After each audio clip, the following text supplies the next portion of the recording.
Hello भाइयों, स्वागत है आपका एक और वीडियो में हमारे। तो आज हम लाए हैं यूपी बोर्ड की परीक्षा में पूछने वाला एक ऐसा क्वेश्चन जो थोड़ा देखने में हार्ड होता है परंतु होता है एकदम आसान। ये क्वेश्चन यूपी बोर्ड 2022 तथा 2024 में पूछा है। तो क्वेश्चन पहले पढ़ते हैं।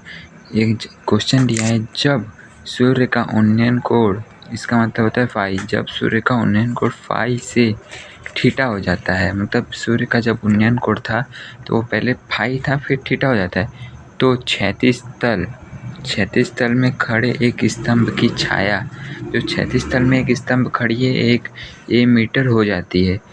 तो स्तंभ की ऊंचाई ज्ञात कीजिए। तो हमें पहले बोला था, यहाँ पे मैंने फिगर बनाया है इसका। तो यहाँ पे बोला है कि जब सूर्य का उन्नयन कोण फाई हो, तो पहले मैंने स्तंभ बना लिया। तो यहाँ पे पहले फाई, छोटे वाले त्रिभुज पहले यहाँ पे था, इसको छुपा देते हैं।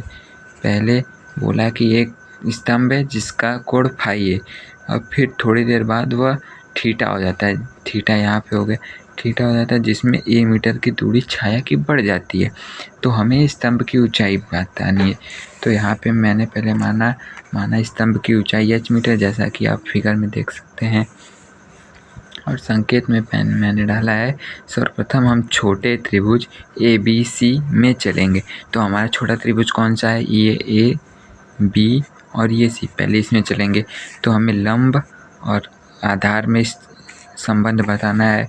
तो tan फाई, मतलब लंब और आधार बताना है, तो tan फाई लेकर चले, जिसमें tan फाई बराबर लंब ए बी, लंब क्या है? ए बी, आधार क्या है? B C. तो tan लंब बटे आधार, तो लंब का मान A B upon B C. tan phi जो माने थे कि स्तंभ की ऊंचाई एच मीटर है, तो हो गया यहाँ पे ए बी की जगह एच मीटर, बी सी यहाँ, बी सी का त्रिज्या गुणा यहाँ की है, जहाँ tan फाई यहाँ आ गया। तो B C equal to H upon tan phi, equation 1 बना ली।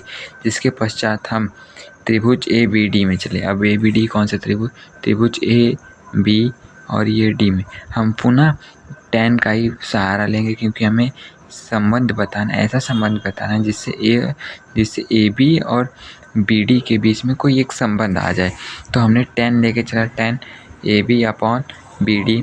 तो ये tan theta, tan A B का वैल्यू आप जानते हैं एच है, बी डी क्या हो जाएगी? यहाँ तक की वैल्यू बी सी है। अभी ये जुड़ गया तो इसका मान होगा बी सी प्लस ए, या होगा ए प्लस बी सी।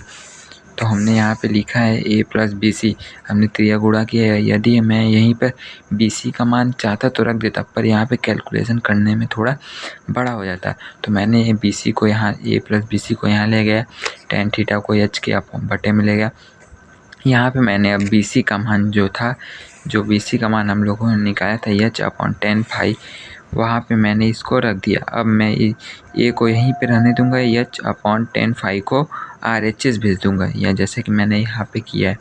फिर ए प्लस, यहाँ से मैं दोनों में एच कॉमन था, एच कॉमन ले लिया तो बचा 1 plus tan theta minus 1 upon tan phi. तो ये ए अपॉन एच, मैंने इन दोनों का एलसीएम लिया, tan theta into tan phi. tan theta से tan थीटा कट गया तो बचा tan फाई यहाँ पे चला गया।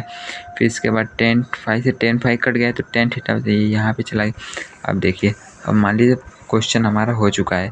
तो अब जैसे मैंने ये था, तो मैंने इसको RHS से, ये गुणा में था, इसको भेजा तो इधर भाग में आ गया। तो भाग में आया तो ये दोनों पलट गए, ये tan theta into tan phi ऊपर चला गया, tan theta minus tan phi नीचे आ गया, जैसा कि यहाँ पे है। tan theta into tan phi ऊपर चला गया था और tan theta minus tan phi नीचे आ गया, तो अपॉन बराबर एच। तो यही हमारा इस जो स्तंभ है इसकी ऊंचाई हो जाएगी एच, अतः स्तंभ की ऊंचाई A tan theta into tan phi upon tan theta minus tan phi minus 10 metre होगी। यही हमारा आंसर होगा। यदि आपको इस क्वेश्चन को अच्छा लगा तो आप वीडियो को लाइक कर दीजिएगा, और अगर आप इस क्वेश्चन को 3 से 4 बार प्रैक्टिस कर लेते हैं, यदि आप इस क्वेश्चन का 3 से 4 बार हल निकाल लेते हैं, तो आपको ये तैयार हो जाएगा और बोर्ड 2025 में ये क्वेश्चन पूछेगा भी। ऐसा मेरे को लगता है, और पूछेगा ज़रूर, क्योंकि ये क्वेश्चन एनसीईआरटी में दिया नहीं है, परंतु ये जो राजीव प्रकाशन की बुक होती है उसमें इसके 2-3 ऐसे क्वेश्चन दिए थे जो पिछले साल पूछे थे, उससे मैंने ये क्वेश्चन निकालना चाहा। लेकिन जैसा वीडियो लगे कमेंट बताना कि आपको और कोई क्वेश्चन ऐसा चाहिए। Thank you.